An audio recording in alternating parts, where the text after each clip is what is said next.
বাংলাদেশের ভবিষ্যৎ রাজনৈতিক প্রেক্ষাপটে আওয়ামী লীগের অবস্থান কি হবে সেটা গুরুত্বপূর্ণ আলোচনার বিষয় হয়ে দাঁড়িয়েছে। মানে আলোচনা তো বটেই, বিতর্ক হচ্ছে এবং বাকবিতণ্ডাও হচ্ছে, আমরা এটা খেয়াল করছি নিশ্চয়ই। সত্যিকার অর্থে এটা অনিবার্যই ছিল। আওয়ামী লীগ যা করে গেছে এই দেশে, এবং ট্রুলি শেষ পর্যন্ত অ্যাটলিস্ট 18 সালের পর থেকে আওয়ামী লীগ কোনো রাজনৈতিক দল ছিল না। আমি বহুবার বলেছি এটা একটা ক্রিমিনাল অর্গানাইজেশন ছিল, ক্রিমিনাল গ্যাং ছিল, মাফিয়া গ্যাং ছিল। সো তার রাজনৈতিক অধিকার থাকা উচিত কি অনুচিত ইজ ভেরি মাচ রিলেভেন্ট। এবং যখন আমরা তাকে পরাস্ত করতে পেরেছি এবং তার প্রধানকে পালিয়ে যেতে বাধ্য করতে পেরেছি, তখন তাকে কেন নিষিদ্ধ করে দেওয়া হবে না এই আলাপ আছে। কিন্তু সম্প্রতি একটা সাক্ষাৎকারে আমাদের প্রধান উপদেষ্টা এমন একটা কথা বলেছেন, আমি ধারণা করি এটা নতুন বিতর্ক তৈরি করবে। তিনি ভারতের পত্রিকা দা হিন্দুর সাথে একটা ইন্টারভিউতে এর দায় মোটামুটি বিএনপির উপরে দিয়েছেন। আমি আসবো সেই জায়গায়। এটা কি বিএনপির দায় নাকি অন্য কিছু আছে? সম্প্রতি আমাদের ছাত্রদের মধ্য থেকে হওয়া একজন উপদেষ্টার একটা খুব গুরুত্বপূর্ণ বক্তব্য আছে এই প্রসঙ্গে, সেটা যোগ করব।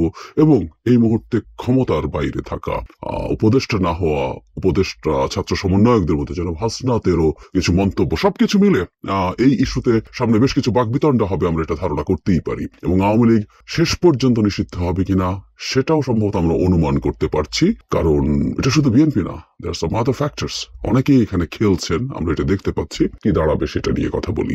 আমরা ডক্টর ইউনূস কি বলেছেন সেই কথায় আসবো, এবং তার আগে জনাব হাসনাত যা বলেছেন সেটা নিয়ে একটু কথা বলি। তিনি একটা অনুষ্ঠানে খুব ক্লিয়ারলি বলেছেন এবং উনি বিএনপিকে ব্লেমও করেছেন কিছু ক্ষেত্রে। আমি একটু ওনার বক্তব্য পড়ি। হাসনাত আব্দুল্লাহ বলেন, এখন বলা হচ্ছে বিএনপির ভারপ্রাপ্ত চেয়ারম্যান তারেক রহমান সংস্কারের মূল প্রবক্তা, কিন্তু 28 অক্টোবর কিন্তু সফল হতে তাকে দেখা যায়নি। সেখানে সমাজের সব শ্রেণীর মানুষ অংশ নেয়নি। বিএনপি 28 অক্টোবর আমাদের মনে আছে এক বিরাট জনসভা করেছিল, যেটা আওয়ামী লীগ ছত্রভঙ্গ করে দিয়েছিল শক্তি প্রয়োগের মাধ্যমে। এটাকেই উনি সামনে ডেকে এনেছেন এবং ওখানে বিএনপিকে ব্লেম করা হচ্ছে, আমরা এভাবে বলতে পারি। কারণ হলো যে বক্তব্য তিনি দিয়েছেন সেটা এরকমই ইন্ডিকেট করে।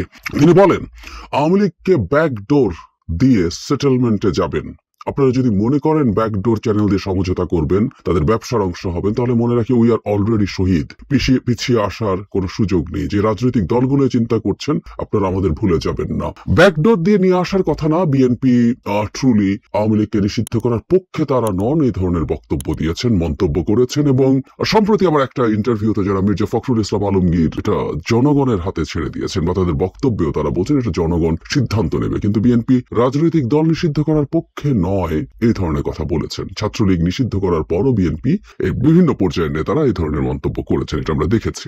এখন ডক্টর ইউনূসের বক্তব্য, দ্য হিন্দুর সাথে তাকে যখন জিজ্ঞেস করা হয়েছিল আওয়ামী লীগকে আগামী নির্বাচনে প্রতিদ্বন্দ্বিতার সুযোগ দেওয়া হবে কিনা, এর জবাবে ডক্টর মোহাম্মদ ইউনূস বলেছেন, এটা ইতিমধ্যে ঘোষণা করা হয়েছে। আমরা রাজনৈতিক দলের বিষয়ে সিদ্ধান্ত নিতে চাইনি, বিএনপি এটা করেছে, বলেছে সব রাজনৈতিক দল অবশ্যই নির্বাচনে প্রতিদ্বন্দ্বিতা করবে। সুতরাং যারা ইতিমধ্যে রায় দিয়েছে, সুতরাং তারা ইতিমধ্যে রায় দিয়ে দিয়েছে। আমরা দেশের একটি প্রধান দলের মতামতকে উপেক্ষা করব না। স্পষ্টভাবে তিনি বলেছেন এটা বিএনপি বলে যেহেতু দিয়েছে, তাই তাদের রায়কে উপেক্ষা করবেন না। তাহলে আওয়ামী লীগের প্রতিদ্বন্দ্বিতা নিয়ে আপনার কোনো আপত্তি নেই? আমার একটা প্রশ্নের জবাবে ডক্টর ইউনূস বলছেন, কোন একটি দল বা আরেকটি দলকে বেছে নেওয়ার জন্য আমি কোনো রাজনৈতিক ব্যক্তি নই, আমি রাজনীতিকদের আকাঙ্ক্ষাকে বাস্তবে রূপ দিতে সহায়তা করছি।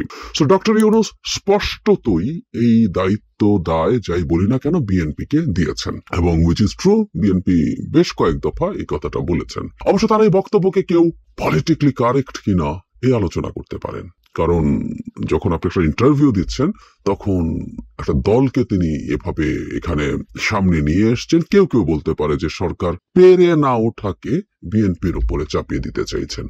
মানে সরকার কি বিএনপির কথা অনেক শুনছে? এটা শোনার সাথে সাথে যদি কেউ প্রশ্ন করে এভাবে, বিএনপিতে নির্বাচন চেয়েছিল 3 মাস পর, 6 মাস পর, এখনো একটা স্ট্রিক্ট ফিক্সড ডেডলাইন যাচ্ছে যে আমি এতদিন পর নির্বাচন দেব।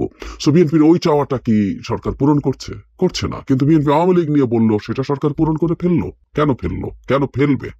বিএনপি কি খুব কঠোর ভাবে বলেছে এটা হতেই দেওয়া যাবে না? আমার চোখে পড়েনি।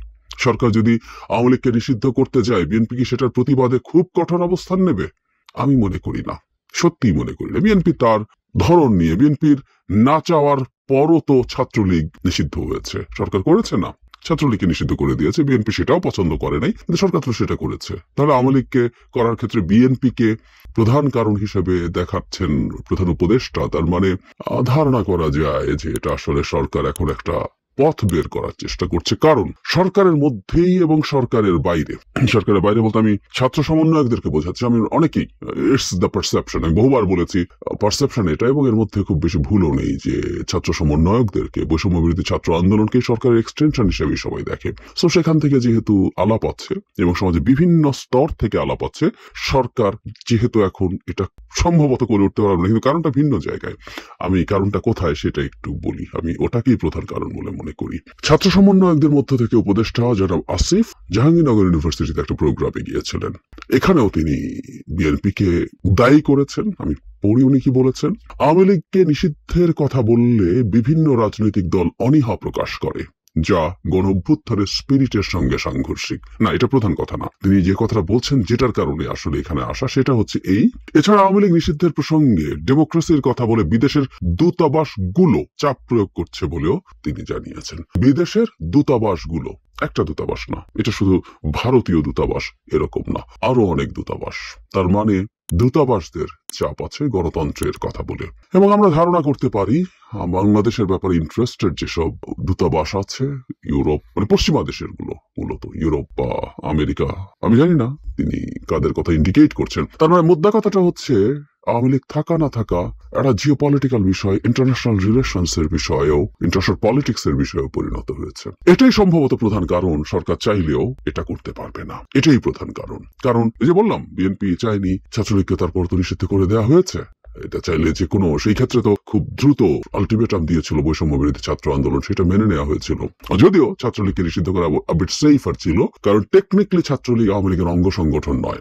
আমরা জানি আমাদের যে আরপিও আছে সেটাতে কোন দলের ছাত্র অঙ্গ সংগঠন থাকতে পারে না। ফলে তারা একটা ট্রিক করেছিল, যেটা বিএনপিও করেছে, করে তারা ভ্রাতৃপ্রতিম সংগঠন বা এরকম একটা কিছু বলে এই সংগঠনগুলো করে, ডিফ্যাক্টো তাদের ছাত্র সংগঠনই আসলে এগুলো।